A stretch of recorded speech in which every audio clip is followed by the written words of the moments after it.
Voltei. Vamos então lá a essa questão do hífen. O que acontece, gente? Olha como o hífen é complexo. A questão do uso do hífen, de acordo com a reforma ortográfica, com prefixos, lembrando, prefixo é o que vem antes do radical.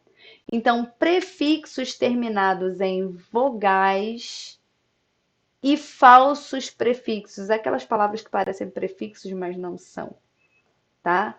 Passa a ser usado quando o segundo elemento se inicia por vogal idêntica. Lembra do micro-ondas? Micro-ondas. A vogal final do prefixo ou por H. Então, o micro-ondas é o clássico, que antigamente era escrito tudo junto, e por ser micro, terminar com U, e a segunda com uma vogal igual, idêntica à anterior, ela é separada, certo?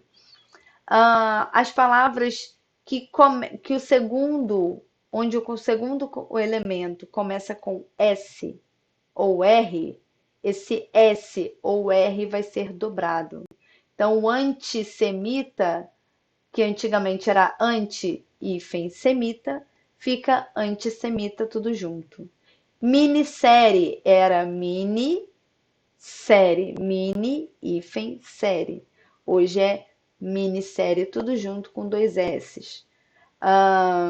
Antirromântico. Antirromântico, o segundo elemento começa com R, também dobra. Então é antirromântico tudo junto com dois R's. Parece bem estranho, mas é assim mesmo, tá? E desaparece nos outros casos, como por exemplo, uma palavra que é bem comum na vida de vocês, infraestrutura. Ela tinha a separação pelo hífen, é o contrário do micro-ondas. Por quê?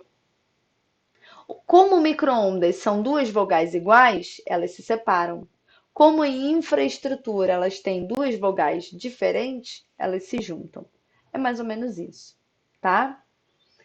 E aí, com prefixos terminados em B, por exemplo, subtenente, subcomandante, suboficial, é usado quando o segundo elemento é indicado por B, H ou R, certo? Então, a gente tem hífen nas palavras que o radical termina com B, e o segundo elemento é iniciado por B, H ou R, certo? Aí ele dá um exemplo de subhepático, que era escrito junto e sem o H, né? De hepatite, hepática com H. Então, agora, como ele termina em B e na origem da palavra ela deveria ter o H, então ela começa com H, ela retoma o H e a gente separa. Beleza? Mais uma aí. A gente está falando dos terminados em B, dos prefixos co ou com. O que acontece? Vai ter hífen quando o segundo elemento for um H. Então, co-herdar, co-edição, que era separado, como não começa com H, fica junto. Coautor, a mesma coisa, antigamente tinha hífen.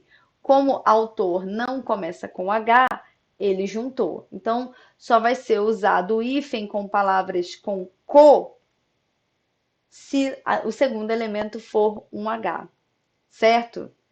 Também o hífen é usado quando o segundo elemento é iniciado por D, H ou R, sendo o prefixo ad, tá? Então, por exemplo, ad digital. Ad é o prefixo. Digital, o segundo elemento começando com D. Então, se esse segundo elemento começar com D, H ou R, ele vai ter o hífen. Caso contrário, começou com ad e o segundo elemento não é um D, não é um H, não é um R, não tem hífen. Certo? Prefixos que começam com circum. Circum. Quando o segundo elemento for vogal, H, M ou N, ele vai ter hífen.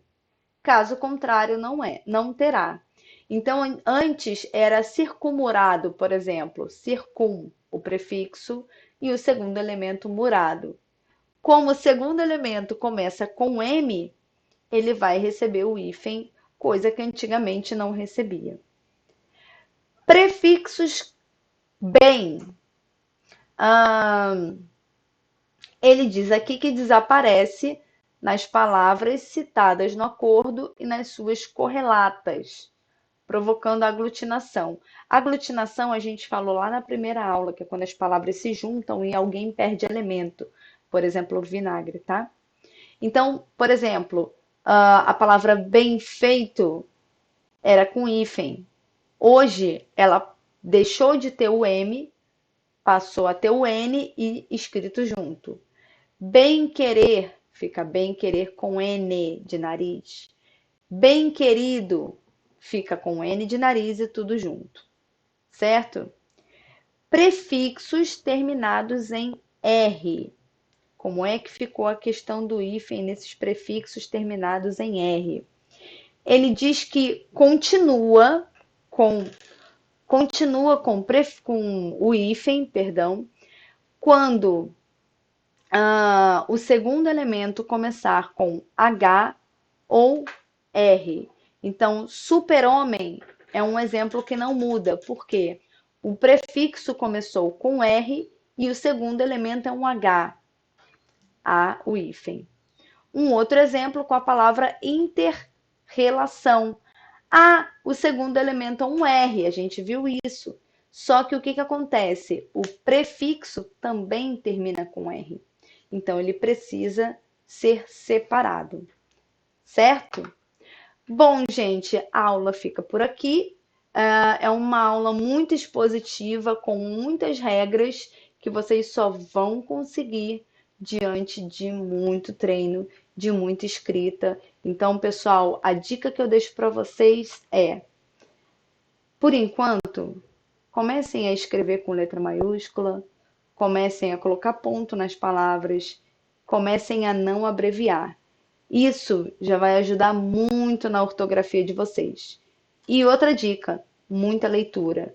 Leiam jornais, leiam internet, leiam qualquer coisa, mas leiam com desconfiança. Não se dá para confiar em tudo de internet, porque de repente a pessoa cometeu um erro de digitação ou realmente ela cometeu um erro.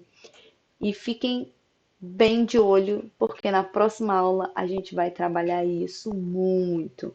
Vocês estão preparados? Espero vocês no sábado. Um beijo e até lá!